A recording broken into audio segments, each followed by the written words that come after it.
Indonesia, salam sentara dari Sabang sampai Merauke, dari Minang sampai Pulau Rote. Mantap iman kita, mantap kasih kita, mantap pengharapan kita. Tentunya dalam Yesus Kristus menjadi Tuhan dan Juru Selamat kita dan Juru Selamat dunia. Jangan katakan bahwa Yesus bukan Tuhan, jangan katakan pula bahwa Yesus bukan Juru Selamat. Dia adalah Tuhan, dia adalah Juru Selamat. Kalau engkau percaya, engkau akan diselamatkan. Engkau tidak percaya, engkau akan dihukum. Yohanes 3 ayat 36. Dan juga dalam Yohanes 14 ayat yang ke-6, akulah jalan dan kebenaran dan hidup. Tiada seorang sampai kepada Allah kalau tidak melalui aku, Yesus. Dan dalam Kisah Rasul 4 ayat 12, Petrus mengatakan, dan keselamatan tidak dalam siapapun juga selain dalam Dia Yesus, karena di bawah kolong langit ini tidak ada nama lain yang diberikan kepada manusia yang olehnya kita diselamatkan. Dan Yohanes 3 ayat 16, karena begitu besar kasih Allah akan dunia ini sehingga Ia mengaruniakan anaknya yang tunggal, supaya setiap orang yang percaya kepadanya tidak binasa melainkan beroleh hidup yang kekal. Dengan hati percaya engkau dibenarkan, dengan mulut mengaku engkau diselamatkan. Roma 10 ayat 9 dan 10. 9-10. Semoga kekuatan Tuhan, kekuatan firman, kekuatan Roh Kudus, kekuatan doa, kekuatan iman tetap menyertai kita walaupun kita mau istirahat. Sebelum kita istirahat, kegiatan hati kita untuk mendengarkan firman Allah. Sebelumnya kita berdoa, terima kasih Tuhan, biarkan kami hidup dalam ketaatan kepada dalam nama Yesus. Haleluya, amin. Saya akan membaca satu ayat di dalam 2 Timotius 3 ayat yang ke-14. Tetapi hendaklah engkau tetap berpegang pada kebenaran yang telah engkau terima dan engkau yakini, dengan selalu mengingat orang yang telah mengajarkannya kepada. Jadi tema kita adalah hidup dalam ketaatan kepada Tuhan, atau kepada firman Allah. Orang yang mau hidup dalam ketaatan kepada Tuhan, ia harus bersedia apa? Tetap berpegang pada kebenaran firman Tuhan. Sebagaimana orang yang berpegang pada kebenaran firman Allah itu, dia tidak akan pernah melupakan jasa-jasa orang yang telah membesarkan namanya. Kita tentu memiliki orang-orang yang sampai pada akhirnya kita menikmati keselamatan, orang-orang yang betul-betul mendedikasikan hidupnya kepada kita. Yang pertama itu tentu orang tua kita, mama saya. Ya, saya sudah pernah katakan kenapa nama saya dibuat Junior Simon Mengapul Simanjuntak, dan saya tidak suka nama itu. Tapi kemudian mama saya menjawab supaya seperti yang dalam Alkitab itu, kalau jadi Mengapul itu penghibur seperti Simon Petrus. Dan pada kenyataannya, setelah di usia yang cukup hampir seperti 30-an, 27 tahun, pada akhirnya saya menikmati kebaikan Tuhan itu. Dan yang mau saya katakan kepada kita adalah kita harus berpegang pada kebenaran firman Allah. Kadang-kala orang tidak berpegang pada firman Allah. Orang masih mau korup, merugikan orang. Kalau mau mengeluarkan uang harus dapat uang dulu. Enggak perlu. Kadang-kala mau mengurus sesuatu harus pakai uang, pakai ibu dan lain sebagainya. Kenapa? Negara sudah menggaji mereka, memberikan yang terbaik bagi mereka. Ya dasar mental tempe, mental penggarong, mental korup. Kita melihat banyaknya yang korup. Seandainya orang bebas dari korup, mengorup uang negara ini, bukan kemiskinan yang kita peroleh, tapi kelimpahan, rakyat bisa maju. Tapi karena ada orang-orang yang bermental tempe ini, yang tidak berjalan sesuai dengan kebenaran, yang tidak berpegang pada kebenaran, pada akhirnya membuat banyak orang menderita.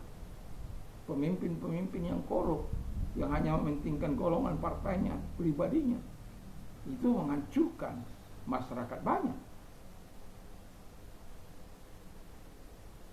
Kalau ada bersuara, katanya si Bali Konslet itu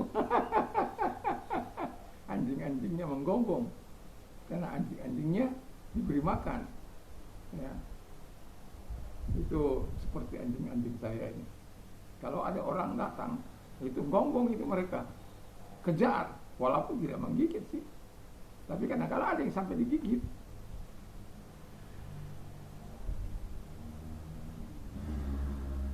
Karena sudah dilarang jangan masuk, dia masuk aja. Makanya bikin awas anjing galak. Tapi sudah nggak ada, karena nggak yang apa sudah nggak ada lagi.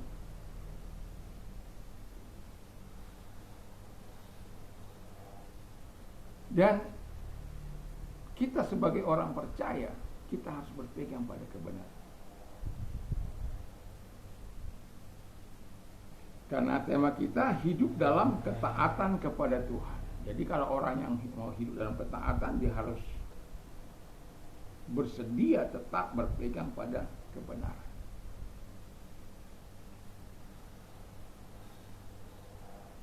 Dalam Mazmur 19 dikatakan di sana dengan jelas, I have chosen the way of truth. Aku telah memilih jalan kebenaran. I have set my heart on your laws. Aku telah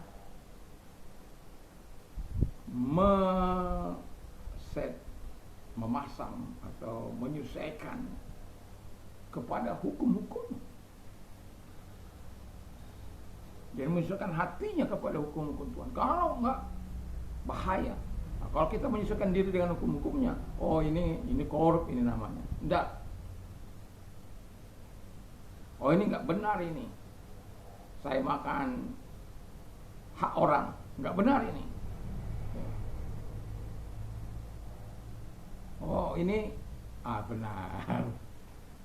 Nah itu dia tahu apa yang baik dan benar dan adil sesuai dengan kehendak firman Allah, dan dia lakukan. Nah, apalah arti kita menikmati seluruh dunia ini kalau jiwamu binasa, kalau anak-anakmu menderita di masa yang akan datang. Kita sudah bisa banyak melihat bagaimana masa hidup yang anak-anaknya diasupi dengan hal-hal yang kotor, darahnya diisi dengan makanan atau hasil dari korupsi. Satu kali darah kejahatan itu akan berbunyi dan membalikkan dia kepada kejahatan. Dan kalau engkau sudah menikmati itu, baru kamu penuh dengan penyesalan. Seperti saya pernah katakan, bahwa ada dua orang yang bersahabat, punya anak sama-sama satu orang. Yang satu mengabdikan diri, yang satu dibesarkan dengan hal-hal yang tidak baik, dan hanya dengan uang itu pun uang hasil yang tidak benar. Maka dia berkata kepada temannya di ujung kematian anaknya, ambillah ini semua hartaku ini, asal aku memiliki anak seperti engkau. Tidak ada gunanya.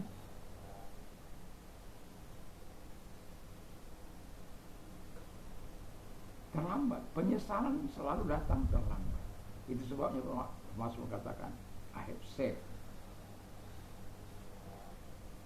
I have chose the way of truth. I have set my heart on your laws. Semoga kita adalah orang-orang yang memilih kebenaran itu dan menyesuaikan hati kita dengan hukum-hukum Tuhan. Lalu kemudian yang kedua adalah mengikuti contoh hidup orang beriman. Jadi bukan contoh orang bersalah. Kan banyak kali orang mengambil contoh orang-orang bersalah. Alkitab mengatakan kita harus mengikuti contoh orang-orang beriman. Dan nanti bisa Anda baca di dalam Ibrani 11 itu.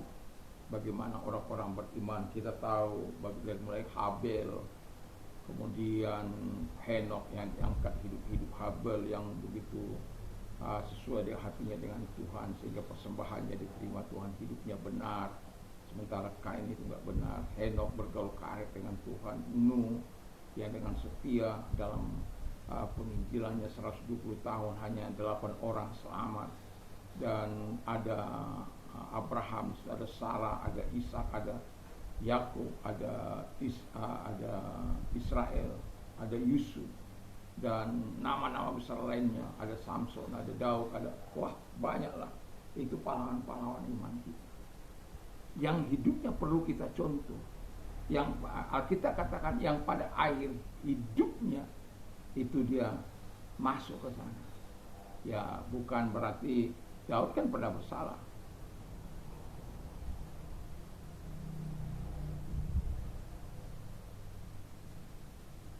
Abraham pernah bersalah. Tapi pada akhirnya mereka, ujung dari kehidupan mereka adalah hidup yang diterima oleh Tuhan. Wow, luar biasa. Makanya ikuti teladan contoh-contoh hidup orang benar. Jadi orang itu harus bersedia mengikuti contoh-contoh. Kalau orang itu hidup taat, kita taat seperti Abraham taat kan. Walaupun kadang-kadang jatuh bangun, tapi ketaatannya itu perhitungkan Allah sebagai kebenaran. Dan itu sebabnya dia dibilang sebagai bapa orang percaya. Taat. Jadi hidup dalam ketaatan kepada Tuhan itu harus bersedia mengikuti teladan orang-orang atau contoh-contoh orang beriman. Yang ketiga, yang tidak kalah penting adalah menjadikan diri kita menjadi teladan hidup. Karena kita sudah belajar taat kepada Allah, kita sudah menikmati hidup bersama dengan Allah dalam sukacita, dalam keadaan apapun, dan kita harus rela menjadi bersedia menjadi teladan bagi orang lain. Dan itu sebabnya sebagai kekristenan, kalau kita tidak mengalami pembaharuan dari Tuhan, bahwa bagaimana kita bisa menjadi teladan, bagaimana kita berkata kepada orang lain, kasihi orang lain sementara kita tidak hidup dalam kasih, atau kita katakan berdoalah untuk keselamatan bangsa-bangsa sementara kita sendiri tidak pernah berdoa dan untuk bangsa-bangsa. Berpuasalah, menangislah sementara kita tidak pernah berdoa dan menangis di hadapan Tuhan untuk jiwa-jiwa yang terhilang, atau untuk diri sendiri, untuk membuka hal-hal yang misteri yang tidak kita ketahui. Perlu juga kita berdoa dan berpuasa, menangis di hadapan Tuhan. Saya katakan, jangan buat air mata ini kering dari mata ini Tuhan. Walaupun tidak bisa setiap hari, saya sudah katakan tidak bisa saya menangis. Tetapi ketika saya menangis di hadapan Tuhan bisa 2-3 kali, kalau sudah pada puncaknya, bahkan lebih. Kenapa? Ketika kita datang pada Tuhan sudah air mata mengalir. Jalan saja sambil mencuci saja kadangkala air mata sudah mengalir.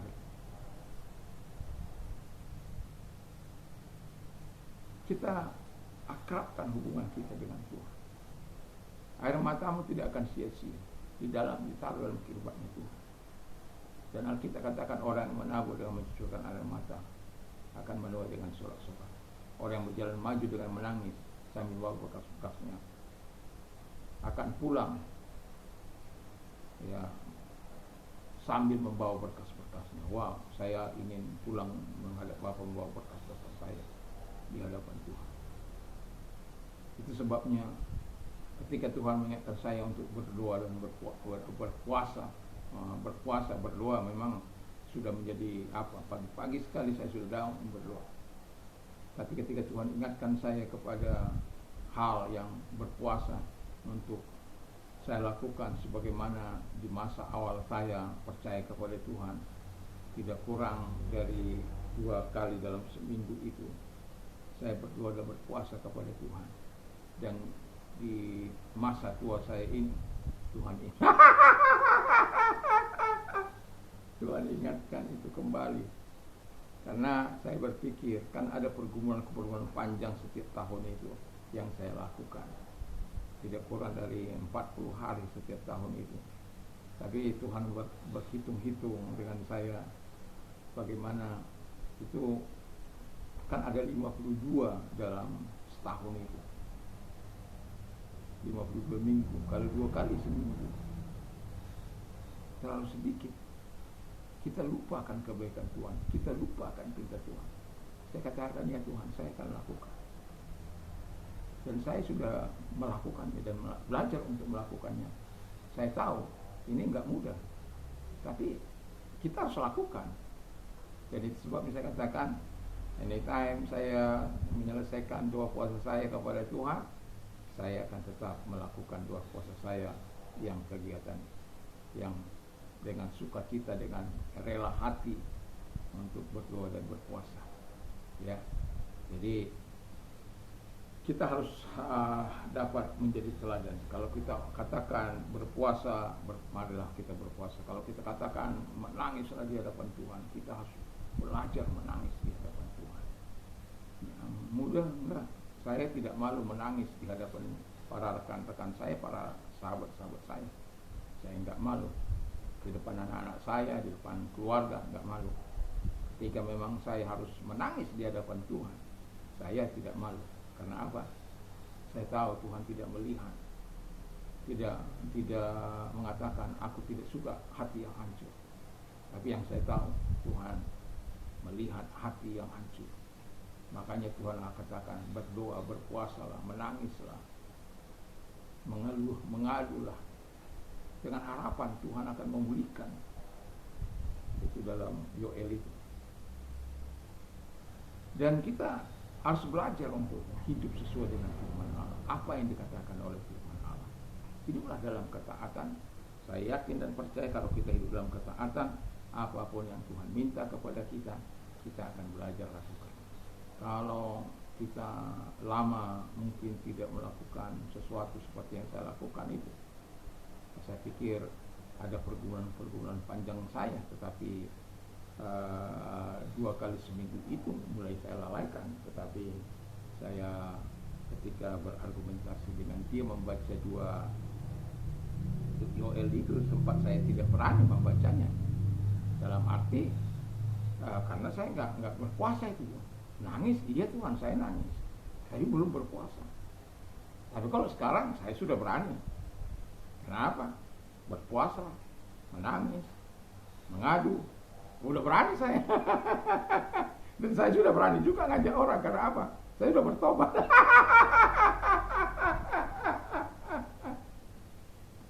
Jadi kalau Anda punya kebiasaan selama ini berpuasa 1 kali 1 minggu, lakukanlah. Kalaupun ada puasa panjang, jangan lupa Anda melakukan yang Anda biasa lakukan. Ya, saya berpikir karena sudah cukup 40 hari, sudah cukup lah ya. Ya. Tapi saya berpikir benar juga, kenapa kita harus hanya melakukan sekali dalam 40 hari, kemudian kita tidak melakukannya. Kalau saya hitung-hitung seperti apa saya kepada Tuhan, 2 kali harusnya, kalau 2 kali seminggu saja, setahun itu harusnya berapa itu? 2 kali seminggu berarti 8 kali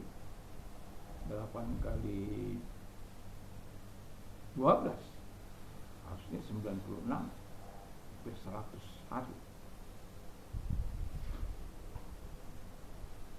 Dan saya setelah Tuhan ingatkan itu, saya tidak berlambat-lambat untuk menggenapi, untuk melakukannya, karena saya tahu Tuhan cinta saya tahu semua karena cinta. Itu dimulai satu kata yang saya dengar, semua karena cinta. Saya bisa menjawab itu karena semua karena cinta Tuhan, kasih Tuhan. Dan semua juga kalau kita lakukan kepada Tuhan juga harus berdasarkan cinta dari Tuhan. Supaya apa? Kemuliaan diberikan kepada Tuhan. Dan ketika kita melakukan dengan penuh ketaatan, yakin dan percayalah Tuhan akan melakukan yang terbaik dalam hidup kita. Kita hidup dalam ketaatan, mari kita tetap hidup sebagaimana yang diajarkan oleh Tuhan kepada kita, berpegang kepada firman Allah, mengikuti contoh-contoh hidup orang beriman, menjadikan diri kita menjadi teladan bagi orang lain. Tuhan Yesus memberkati. Mari kita berdoa. Terima kasih Tuhan, biarlah kami hidup dalam ketaatan-Mu sepanjang umur hidup kami. Kalau ada hal-hal yang tidak baik, mungkin kebiasaan-kebiasaan baik yang pernah kami lakukan, tetapi akhirnya kami lupakan, ingatkan kami, supaya Tuhan kami dapat melakukan sebagaimana yang Engkau harapkan, sebagaimana Engkau mengingatkan jemaat di Efesus pada cinta mereka. Mula-mula mereka bekerja keras, Engkau tahu apa yang mereka lakukan, dan tetapi mereka meninggalkan kasih yang mula-mula itu. Kami tidak ingin meninggalkan kasih yang mula-mula Tuhan, tapi kami ingin terus membara di dalam Engkau. Itulah sebabnya perlu terus Engkau mengingatkan kami melalui kuasa, kasih dan Roh Kudus-Mu. Kadang Engkau mengingatkan kami melalui mimpi, melalui orang lain, atau banyak hal yang bisa Kau lakukan untuk mengingatkan kami kepada jalan-jalan. Terima kasih. Dan kalau engkau sakit, dalam nama Tuhan Yesus, apapun sakit penyakitmu, percayalah Tuhan mampu datang kepada menolong engkau. Apapun sakit penyakit, angkat kedua belah tangan, arahkan kepada yang tidak berdoa. Dalam nama Yesus Kristus, datanglah kepada mereka Bapa, jangkaulah mereka dan tumpangkan tangan atas mereka. Dalam nama Yesus, segala sakit penyakit yang mereka derita, aku perintahkan keluar, dan oleh firman daripada Tuhan Yesus engkau sembuh, oleh kuasanya engkau sembuh. Terima kasih Bapa di surga, terima kasih. Dan bagi engkau yang sedang mengalami hari-hari yang sulit dalam hidupmu, datanglah kepada Tuhan. Jangan akhiri hidupmu, tapi serahkan sepenuhnya kepada Tuhan. Ingat, Tuhan tidak pernah lalai untuk menggenapi janji-Nya. Kalau engkau orang yang mau didoakan, angkat kedua belah tangan. Mari kita berdoa. Terima kasih Tuhan, lihat tangan-tangan yang diangkat kepadamu, dan datanglah kepada mereka dan nyatakan kasih dan kuasa-Mu di dalam nama Yesus Kristus. Pertolongan Tuhan datang kepada mereka, kebaikan Tuhan datang kepada mereka, dan kasih-Mu datang kepada mereka untuk menolong hidup mereka. Terima kasih, kami bersyukur karena Tuhan mau menolong hidup mereka dan memberikan yang terbaik, solusi yang terbaik dalam hidup mereka. Dalam nama Yesus. Amin. Selamat malam dan selamat kita istirahat, tapi jangan lupa untuk membaca firman Allah, mendengarkan firman Allah dalam hidup kita, dan memperkatakan sebelum kita tidur. Kiranya Tuhan memberkati kita. Mantap, mantap, mantap.